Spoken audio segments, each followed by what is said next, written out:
शिव समा रहे मुझ में और मैं शून्य हो रहा हूँ। जय बोले दोस्तों, भोलेनाथ सबके साथ। तो गुरु भाई के 440 वोल्ट करंट अफेयर इस यूट्यूब चैनल में आप सभी का स्वागत है दोस्तों। आज दिनांक 7 जून 2022 के महत्वपूर्ण करंट अफेयर डिस्कस करेंगे। तो चलिए शुरू करते हैं।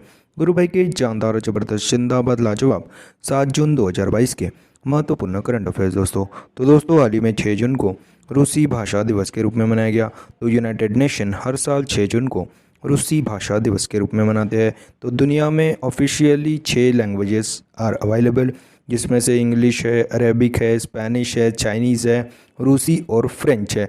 तो उसी 6 ऑफिशियल लैंग्वेजों में से एक रूसी भाषा है। वह 6 जून को रूसी भाषा दिवस के रूप में मनाते हैं यूनाइटेड नेशन हर साल।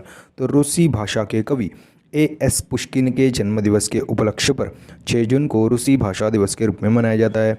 तो यूनेस्को द्वारा 2010 से 6 जून को रूसी भाषा दिवस के रूप में मनाते हैं। और पिछले महीने अपन ने 5 मई को विश्व पुर्तगाली भाषा दिवस के रूप में भी मनाया था दोस्तों। तो दोस्तों हाल ही में 6 जून को रूसी भाषा दिवस के रूप में मनाया गया दोस्तों। नेक्स्ट पे चलते हैं।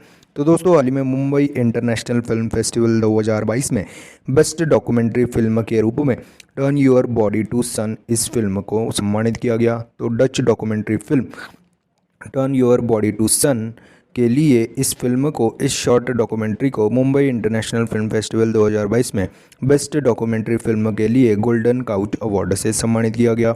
तो भगत सिंह कोश्यारी जी, जो कि महाराष्ट्र के गवर्नर हैं, उन्होंने ही यह golden couch award turn your body to sun इस फिल्म को दी। तो 17वां मुंबई इंटरनेशनल फिल्म फेस्टिवल 2022 में बेस्ट डॉक्यूमेंट्री फिल्म के लिए डच डॉक्यूमेंट्री फिल्म को गोल्डन काउच अवार्ड से सम्मानित किया गया। और दोस्तों इस पुरस्कार में 10 लाख इंडियन रुपी और गोल्डन काउच सर्टिफिकेट मिला दोस्तों। और दोस्तों इसी मुंबई इंटरनेशनल फिल्म फेस्टिवल 2022 में फोकस कंट्री कौन सी थी? तो बांग्लादेश थी। और इसमें V Shantaram life time achievement award Sanjeet Narvekar ji को दिया गया। तो दोस्तों हाल ही में 17वां मुंबई इंटरनेशनल फिल्म फेस्टिवल 2022 में बेस्ट डॉक्यूमेंट्री फिल्म के रूप में turn your body to sun इस डॉक्यूमेंट्री फिल्म को गोल्डन काउच अवार्ड से सम्मानित किया गया है दोस्तों। नेक्स्ट खेलते हैं।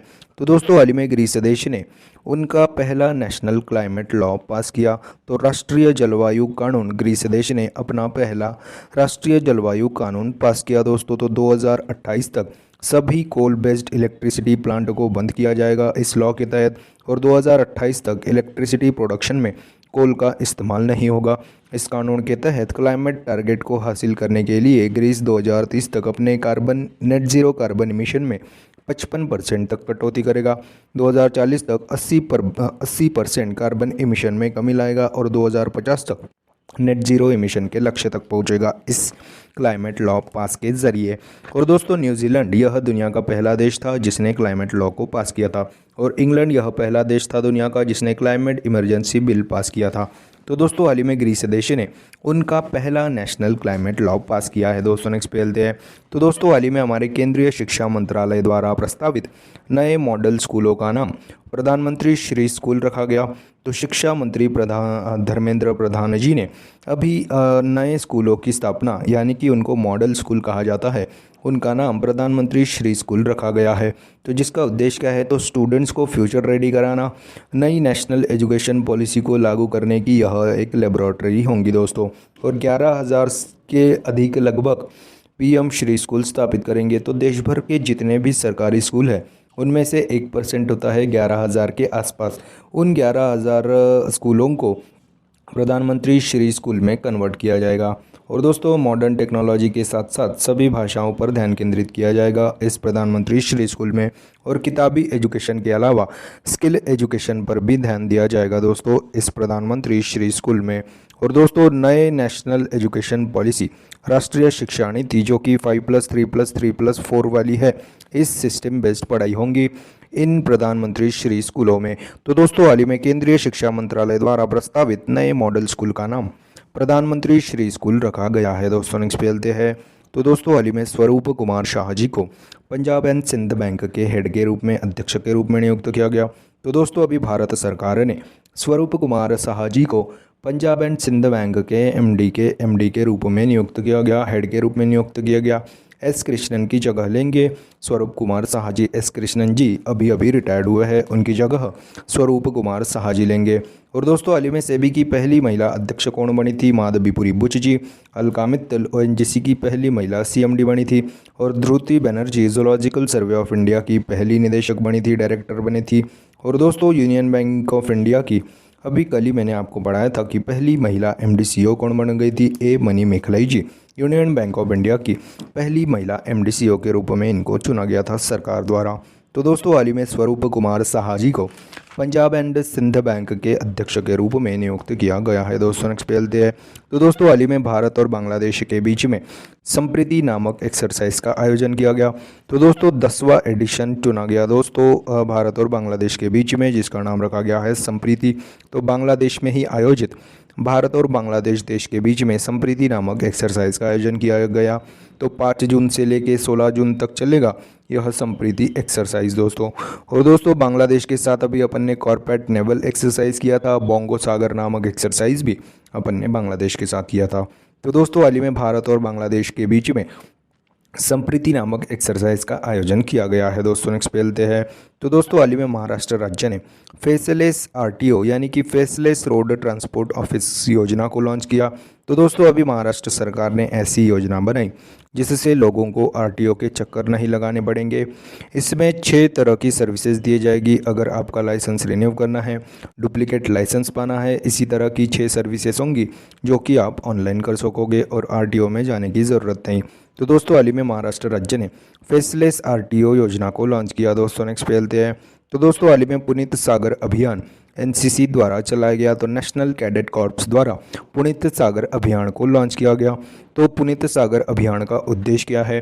तो भारत के जितने भी लेक्स है, बीचेस है, समुद्री तट है और अन्य वाटर रिसोर्सेज को प्लास्टिक फ्री बनाना यानी कि प्लास्टिक मुक्त बनाना दोस्तों। इन सबको इनमें प्लास्टिक कचरे की सफाई करना और उनको प्लास्टिक फ्री बनने में मदद करना दोस्तों, लेक्स, बीचेस और अन्य वाटर रिसोर्सेज को।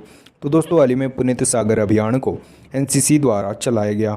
तो बात अभी एनसीसी की है जिसकी स्थापना 1948 में हुई थी, जिसके करंटली अध्यक्ष है गुरबीरपाल सिंह जी। तो दोस्तों हाल ही में पुनीत सागर अभियान को नेशनल कैडेट कॉर्प्स द्वारा शुरू किया गया। दोस्तों नेक्स्ट पे चलते हैं। तो दोस्तों हाल ही में जारी Times Higher Education Asia University rankings 2022 में भारत तीसरे स्थान पे है। तो दोस्तों हाल ही में यानी कि Times Higher Education Asia University rankings 2022 में भारत तीसरे स्थान पे है। तो पूरे एशिया के 31 देशों के 616 यूनिवर्सिटीज़ को इस लिस्ट में शामिल किया गया। पहले स्थान पे 118 यूनिवर्सिटियों के साथ जापान है, दूसरे नंबर पे चाइना है और तीसरे नंबर पे 71 यूनिवर्सिटियों के साथ इंडिया है दोस्तों। तो दोस्तों हाल ही में जारी Times Higher Education Asia University rankings 2022 में भारत तीसरे स्थान पे है दोस्तों।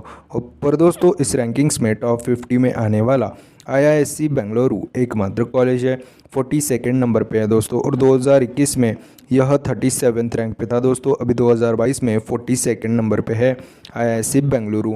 और दोस्तों चाइना का शिंगुआ यूनिवर्सिटी टॉप पर है दोस्तों इस रैंकिंग में। तो दोस्तों हाल ही में जारी Times Higher Education Asia University rankings 2022 में भारत तीसरे स्थान पे है दोस्तों। नेक्स्ट पे चलते हैं। तो दोस्तों हाल ही में भगवंत खुबाजी ने घर के ऊपर सोलर इज सुपर नामक अभियान को शुरू किया। तो दोस्तों हमारे renewable energy minister Bhagwant Khubaji ने घर के ऊपर सोलर इज सुपर नामक अभियान को शुरू किया। यह एक रूफटॉप सोलर अवेयरनेस कैंपेन है जो कि स्थानीय सरकार, नागरिकों और म्युनिसिपल कॉरपोरेशंस में रूफटॉप के बारे में जानकारी एवं जागरूकता फैलाने के लिए अभी भगवंत खुबाजी ने घर के ऊपर सोलर इज सुपर नामक अभियान को शुरू किया। तो भारत सरकार के द्वारा निर्धारित 2030 तक 500 गीगावाट रिन्यूएबल एनर्जी के लक्ष्य को प्राप्त करने में भी यह कैंपेन मदद करेगा।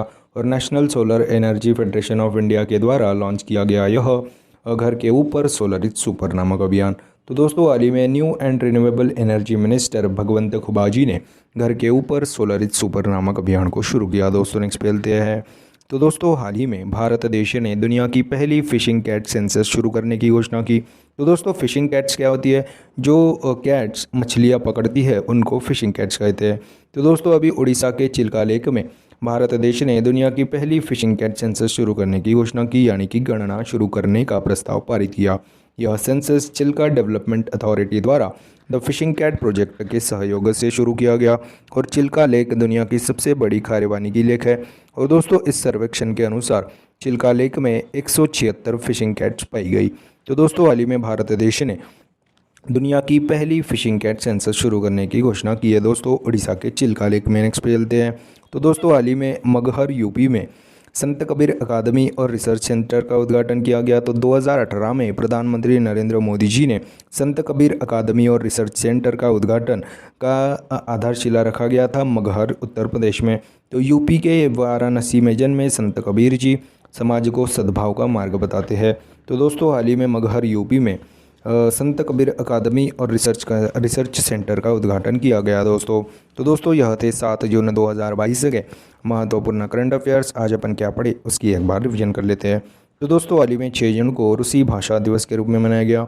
हाल ही में मुंबई इंटरनेशनल फिल्म फेस्टिवल 2022 में बेस्ट डॉक्यूमेंट्री फिल्म के रूप में टर्न योर बॉडी टू सन नामक फिल्म को गोल्डन काउच अवार्ड से सम्मानित किया गया। हाल ही में ग्रीस देश ने उनकी तरह का अपना पहला नेशनल क्लाइमेट लॉ पास किया। हाल ही में केंद्रीय शिक्षा मंत्रालय द्वारा प्रस्तावित नए मॉडल स्कूलों का नाम प्रधानमंत्री श्री स्कूल रखा गया। हाल ही में स्वरूप कुमार साहा जी को पंजाब एंड सिंध बैंक के अध्यक्ष के रूप में नामित किया गया, नियुक्त किया गया। हाल ही में भारत और बांग्लादेश के बीच में संप्रीति नामक एक्सरसाइज का आयोजन बांग्लादेश में ही किया गया। हाल ही में महाराष्ट्र राज्य ने फेसलेस आरटीओ योजना को लॉन्च किया। हाल ही में पुनीत सागर अभियान को एनसीसी द्वारा चलाया गया, उद्घाटित किया गया। हाल ही में जारी Times Higher Education Asia University rankings 2022 में भारत तीसरे स्थान पे है, पहले पे जापान, दूसरे पे चाइना है। और हाल ही में भगवंत खुबाजी ने घर के ऊपर सोलरित सुपर नामक अभियान को शुरू किया। हाल ही में भारत देश ने दुनिया की पहली फिशिंग कैट गणना सेंसस शुरू करने की घोषणा की। हाल ही में मगहर यूपी में संत कबीर अकादमी और रिसर्च सेंटर का उद्घाटन हमारे राष्ट्रपति रामनाथ कोविंद जी ने किया। तो दोस्तों हाँ यह थे 7 जून 2022 के महत्वपूर्ण करंट अफेयर्स। आशा करता हूँ आपको पसंद आए होंगे। अगर पसंद आए होंगे तो दोस्तों लाइक कर दीजिए, कमेंट कर दीजिए। और दोस्तों ऐसे ही day to day current affair classes, उनकी रिवीजन क्लासेस और जनरल नॉलेज क्लासेस पाने के लिए गुरु भाई के 440 वोल्ट करंट अफेयर इस चैनल को फॉलो कीजिए, सब्सक्राइब कीजिए। और one liner current affairs PDF पाने के लिए हमारे टेलीग्राम चैनल को फॉलो कीजिए दोस्तों। Link is in the description box below. This is गुरु भाई साइनिंग ऑफ। जय शंकर महाराज दोस्तों, जय बोले।